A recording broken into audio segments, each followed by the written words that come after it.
Hi, everybody. This is Molly Smith, and thanks so much for tuning in to the Salon tonight. This is our weekly program every Thursday evening where I get to interview innovative thinkers and creative firebrands. We're living through a critical time in American history with the COVID-19 pandemic now in our 9th month and a vital social justice movement led by Black Lives Matter. Our guests are a variety of artists and leaders discussing new ideas, how they're coping with the coronavirus and making positive social change, as well as showing us glimmers of hope for the future. And boy, do we always need those glimmers of hope for the future. My guests this week are Jackson Gay, who's a director who you recently saw direct Kleptocracy at Arena Stage, Lieutenant Colonel Jacob Sotiriadis, Chief Strategic Foresight and Futures Branch at the United States Air Force, and Kyle Donnelly, Director and former Arena Stage Artistic Associate Director, 1992 to 1998. And we're going to begin with Jackson Gay. Jackson is a theater director known for choosing adventurous and thought-provoking work. So I mentioned Kleptocracy. She also, in collaboration with Stephen Padla, The New Neighborhood, Dan Butler, and DMNDR, produced the first 24-hour reading of the Mueller Report in Queens, New York, which inspired more than a dozen other events across the country in the following weeks and months, including us at Arena Stage. And Jackson's coming on pretty quickly, and there she is. Hi, Jackson. Hello. It's so good to see you. You do look kind of film noirish. I like it. I love that. It. Jackson, I want to just start with the Mueller report because I loved the idea, and Dina Janis just said hi, Jackson, to you. So Hi, Dina. she's watching. Why was the reading of the Mueller report so important? And if you can tag into that, also talking about, are there other ways as we as theater artists can engage our community in big issues, like what you did with the Mueller report? Yeah, the whole thing started as sort of just having fun, a joke almost. A suggestion actually on Facebook about why don't we all get together and read this thing. And the fact that so many people responded immediately to it and took it seriously, they didn't necessarily take it how I intended when I wrote it. Pretty immediately just got me going and thinking, okay, I haven't read the whole thing, and nobody I know has. And so this is a way that we can participate in our democracy, no matter where we land, and just read this thing out loud and in front of other people, have it be witnessed, and not have any comment about it, just read it. And I think why people ended up responding the way that they did was it was also a lot of fun. It was very theatrical in the sense that, you have somebody step up to a mic and you have people watching, and then all of a sudden it's theater, and it was powerful. My favorite moment in the event was at the very beginning when the first person finished their section that they were reading. And the way that we did it, we had another person stand on sort of standby, standing right by the stage. And they were supposed to, the person on stage stepped off, the other person stepped up and took their place. And the two people, as they were passing each other, they passed each other, and then they both stopped just spontaneously and turned around and hugged each other. And then the next person went up and started reading. It was so moving. And it was like that the whole entire night. High fives, just with strangers, just sort of passing the baton and reading this for 24 hours.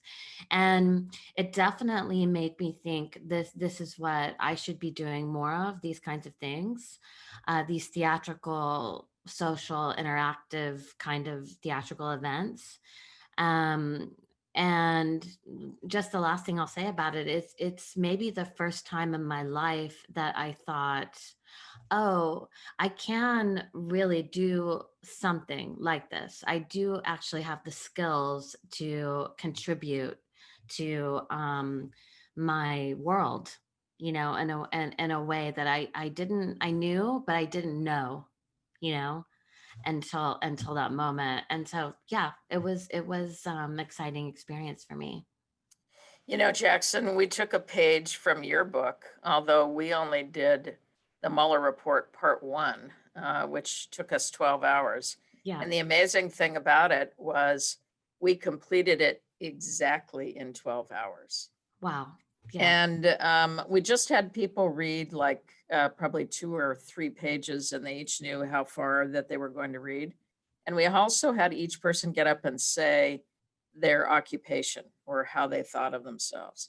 Everything from I'm a housewife to I'm a attorney for such and such organization to I'm a venture capitalist to, I'm a theater person, I'm an actor, I mean, and it was this whole range of ages, types, people out in the audience sitting, listening, so quiet, so energized. I mean, it was powerful. So Yeah. so good job on that idea.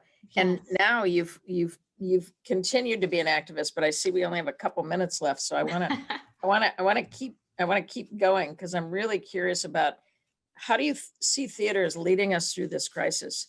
Because you're not only a director, but you are an activist, Jackson. You're Thank always you. taking action on something. You know, this has just been such a difficult time for everybody. But it definitely has highlighted in upsetting but necessary ways a lot of problems, with theater, film, and TV, all of it. Um, I feel, for a long time, you would hear little peeps from people about, yes, I really support more diversity in the theater. I really support this. I really support that.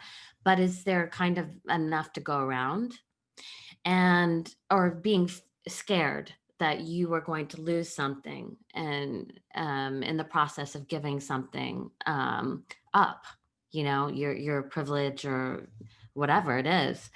And I actually think that what's going to happen is the more stories that are being told and the more stories that are shared and the more people that are included, I think the more popular theater is going to be, the more necessary it's going to be, the more work we're all going to have.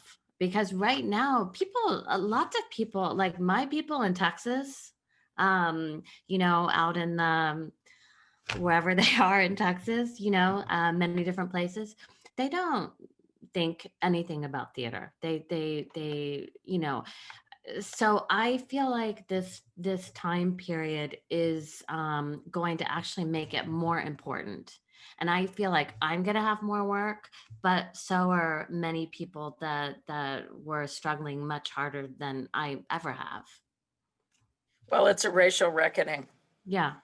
and it's a racial reckoning that's happening in our field and in every single field. And it's time. I think it's fantastic because the more points of view there are, the more that can be solved. Exactly. The more faces on stage that are diverse people, the more energized it is. And the more, quite frankly, it's a reflection of America. It's who Yeah. we are. Yeah. And the more people will care. Like we need people to care. We need people to want to come to theater. We're all going to be out of work, we have to engage everyone. Absolutely. Well, Jackson, it was so great to talk to you, and keep making things happen because I know that you do. It's in your nature. Thank It's you great so to see you. much. Thank you. Take care. Next up is Lieutenant Colonel Jacob Sotiriadis. He's a Chief of Strategic Foresight and Futures at the Air Force Warfighting Integration Capability. His work spans the nexus of disruptive technology, geopolitical risk analysis, and alternative futures to shape the joint force of tomorrow. He serves on the Air Force's Artificial Intelligence, Sensing, and Joint All-Domain Operations cross-functional teams. Wow. Okay. So, Jacob, thank you, first of all, so much for coming on. It's so great to see you. I was fortunate to hear you speak with another group I participate in, and I was really impressed with your work and your thinking. And although I imagine you can't get into details, but if you can tell us what it means to look into the future and what are the most important tools that you and your colleagues use to do so. Absolutely, Molly. Thank you so much for the invitation. It's so fun to be with you and to be with so many patrons of the arts. You know, as you mentioned before, having diverse perspectives is so important. And, you know, that goes, I think, in terms of career choices as well, right? We want to have all different types of perspectives and thoughts. So for futurists, why I think this is a unique moment in time for those of us who are futurists. And for the audience, when they hear the word, futurist, it's not some guy in a mad scientist office in some closet somewhere. This is really an academic discipline of understanding how we use anticipatory thinking to make better decisions about the future, how we expand the range of possible futures so that we can understand what's happening today. What are the weak signals that we see in the current environment today that are actually going to become tomorrow's reality? So it's not predicting the future, which is, I think, what some people think when they hear somebody's a futurist. One of the things we actually maintain as part of our core discipline is that the future doesn't exist. There are many possible futures, and all of those futures are always in flux. So what we can bring to the table, I think, not only in the defense capacity that we have, but also just across the board in the private sector. We look at the bio sector, certainly the financial sector as well, is that how do we challenge our current assumptions and thinking so that we don't follow a wrong path? Or how do we better understand the sources of disruption that we've seen historically? And are those same forces taking place now? And if they are they different than as they had occurred before? And how can we make the choices to make a better future? So, what are the personality types that are drawn into this kind of work, Jacob? That's a great question. And I think it really varies. Typically, based on where I am right now at Air Force headquarters, we tend to have a lot of military officers, a lot of intelligence officers, a lot of analytic type people. But I find that sometimes historians, ironically, make the best futurists because they're really steeped in what's happened in the past, and they can make those really exquisite connections between how things have transpired in the past and what that might mean for today, right? What are the insights of history that we might be able to glean and then apply to what's happening today? That's great. So, can you give us a clue of something that might happen in the future? Well, I think when we talk about what's happening today and the pandemic that we find ourselves in, this was something that actually had been talked about quite a bit. So this really shouldn't have taken, it's one of the things I say about 2020 is that it's sort of the year of the revenge of the futurists. Because part of the curse of looking 20 or 30 years out is that you sort of get shooed away because it's not here and now. And the world we live in is very much here and now. Tell me exactly what I need to know right now. And if you can give me a smartphone app that does it for me, that's even better. So if you're trying to talk about something that is a 20 or 30-year concern, it's hard sometimes to convince people that that's important. What's happened, though, this year is that's exactly the case. People now have started to pay attention. And in particular, what we were able to do was sort of reintroduce, I think, to the Air Force and the Department of Defense, this art of futurism and what it brings to the table. And so one of the things that we did was published our Global Futures report. And uniquely, this was a report that was completely releasable and unclassified. And it's been downloaded thousands of times from folks all over the world. And it was a collaborative effort and it had a diverse authorship of folks from everywhere from Hawaii to Egypt to all sorts of other places, which I think really made it a very rich and detailed and unique product. And that's why I think it's gotten the attention it has. And one of the things we talk about in it is, where do we go from here? How do you navigate this present disruption? And so interestingly, I think a lot of folks want to use the pandemic as sort of the case study, but it's not just the pandemic, it's really all of the second and third order effects. How our lives have now been disrupted. What are the effects on our children? What are the effects on business, right? How the real estate market. I mean, we could go really in any direction you'd like. So I love it. Jacob, if there are people that would like to download this, where would they go to find it? Sure, they could go to www.afwic, which is AFWIC, .af.mil. And they can see the report is posted on the web. They're welcome to download it. It's just shy of about 50 pages, but it talks all about not only global scenarios, but it gives us a snapshot of what we call horizon scanning. So things like competition in space, competition for autonomous systems, things like geopolitics, China's Belt and Road Initiative. What does the future of that look like? And lots of other good stuff. Well, does the part of you that is the artist allow you to imagine these other worlds? Because I think that's probably the best gift that artists give to the world, is our ability to be able to imagine something beyond or something further. I would say absolutely. One of the most important things in my life personally has been music. I've been playing music ever since I was a small child. I took piano lessons. I continue doing that. I used to play semi-professionally, and just doing that and being with that group of people, with musicians and artists, I think is really, really important. My wife is a very accomplished musician. She used to live in LA and pursued that. So having that perspective, I think, does give you, I think, a range of thinking that allows you to sort of expand and just to have that ability to think and talk with different people. I find very useful, in particular with the work that I do. I find that when we sit all together, and one of the things, the litmus tests I like to use is that if everybody agrees on an issue in the room, that's the answer they come up with is probably wrong.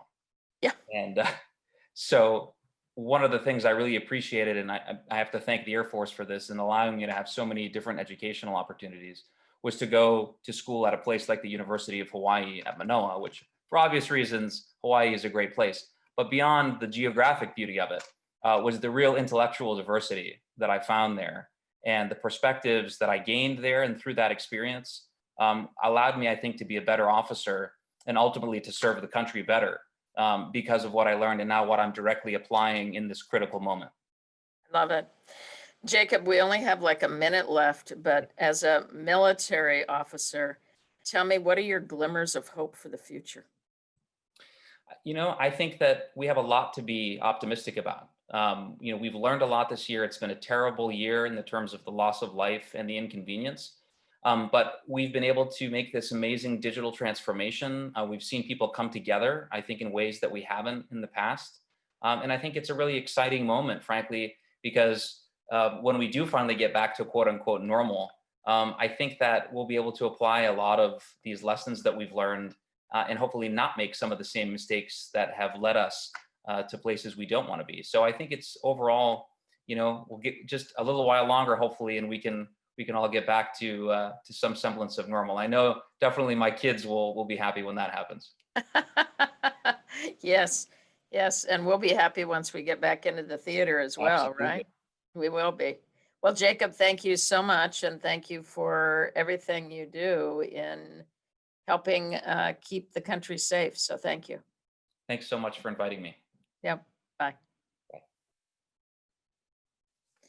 Kyle Donnelly has been a professional director for the past 30 years, working in many of America's top regional theaters. She also founded her own acting studio called the Actors Center in Chicago, which was a leading training center for actors in that city from 1982 to 1992. And arena audiences will remember Kyle's work, which spanned many, many years, including her time as associate artistic director. Recent arena plays include The Great Society, The Little Foxes, All the Way, Other Desert Cities. And there she is. Hi, Kyle. Hi, Molly. You look so great with your glasses. I love your glasses, Kyle. Thank you. My vintage glasses I get in New York City, they last longer than any other glasses I've had because they're built like tanks. Well, they're swanky looking. Thank you. Kyle, I want to talk to you about your work. You have such a huge range of work. And in these very political times, I wanted to talk about All the Way in the Great Society, both in thinking about presidents and in the search for racial justice. So many parallels, it seems, between the 1960s and now.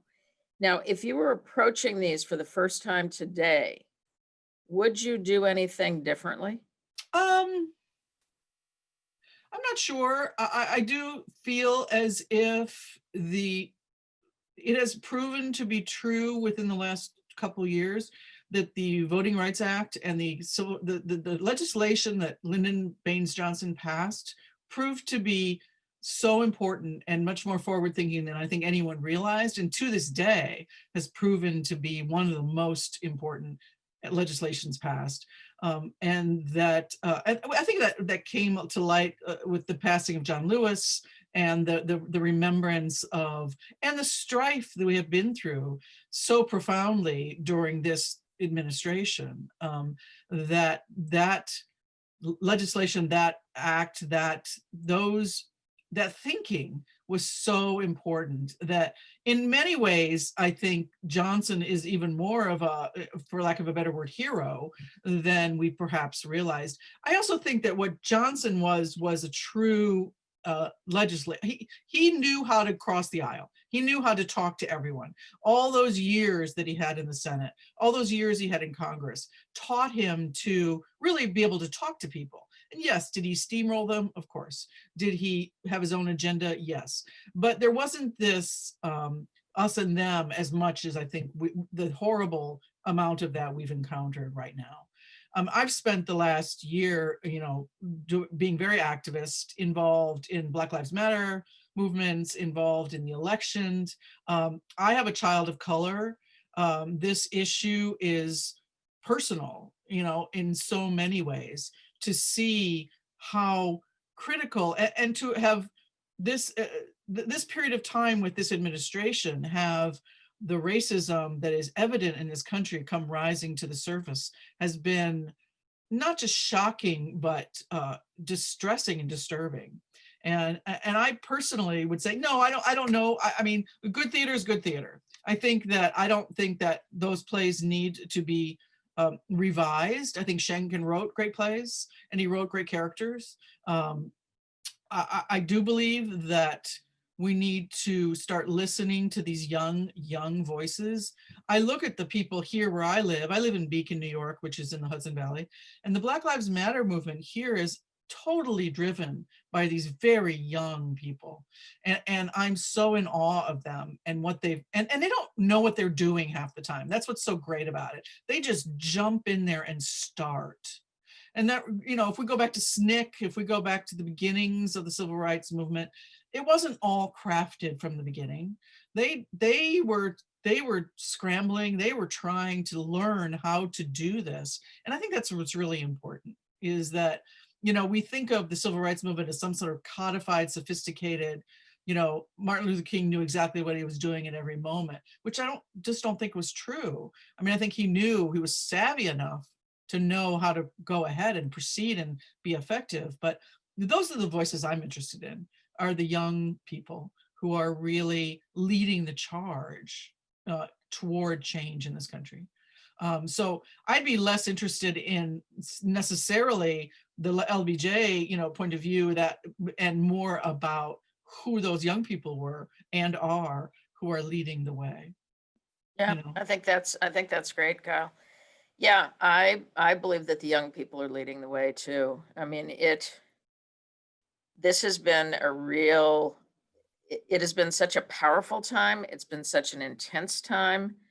And it's been a thrilling time to see the level of change that I think is actually happening right now in the country and in different professions in a think way what- that Mhm. it was not happening this way in the 60s. No, I think what we need to do as the older artists is find a way to mentor these young people, Yep. let their voices, not to get in the way of their voices, not to Yep. change their voices, but mentor them so that their stuff can be presented. And I'm talking about the theatrical voices, that their stuff can be presented in a way that is heard, by a lot of different people. And I Yep. think that's a really important thing. I don't know what that means. I'm not a producer. I just know that as an artist, I would love to help them who are just starting out to find their way through the morass of what it is to produce and what it is to get their voices out there.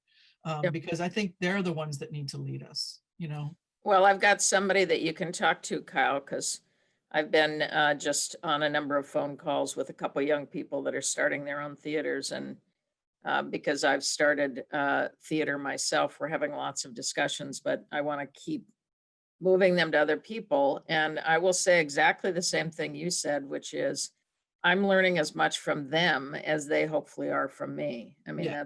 that's the beauty of any mentorship, is it happens both ways. So just a slight turn, because art's often created in times of unrest and depression. And I'm curious if you think that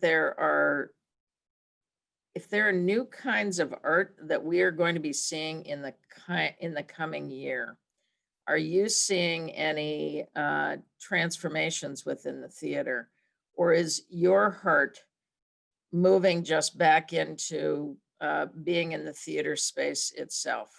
What are you seeing that's new? Well, first of all, I want to be in the room with everybody. I mean, be present in the room with other people. That is, for me, such a loss and such a need.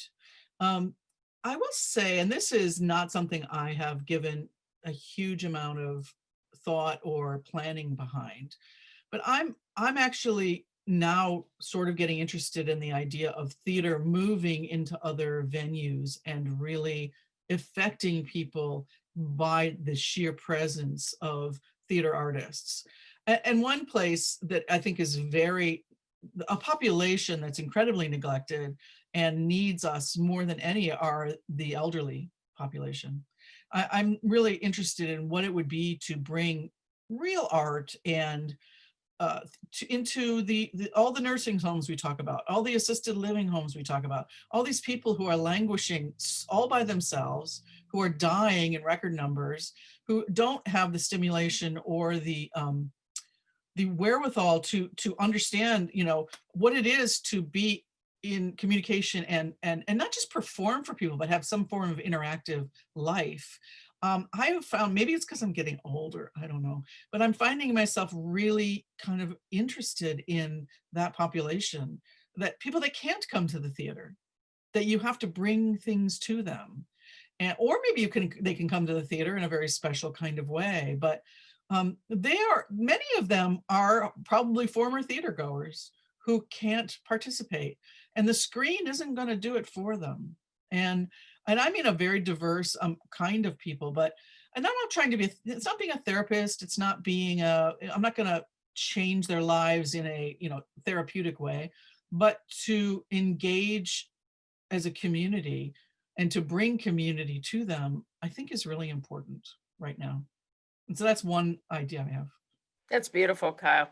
If you can believe it, we're at the end of the program. Oh my gosh. Okay. But you just spoke beautifully about what you might do next going into places where theater isn't really happening, and finding ways to be able to really open it up in a whole different way to audiences that aren't being served right now.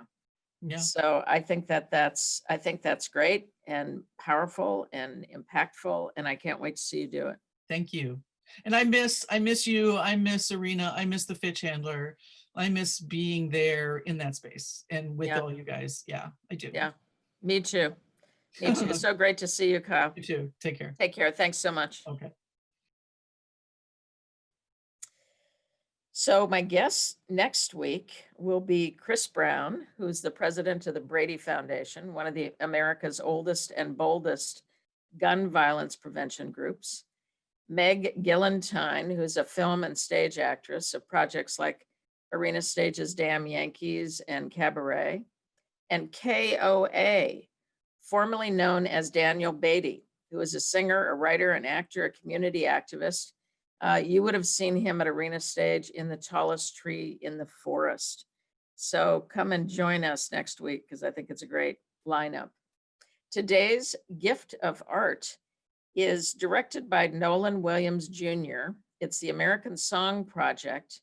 And today we will be hearing from Kevin Mcallister, who is someone that DC audiences know quite well. So I can't wait for you to be able to see this particular gift of art. Let music swell the breeze and ring from all the trees sweet unity. God, let our nation see our great democracy transition peace.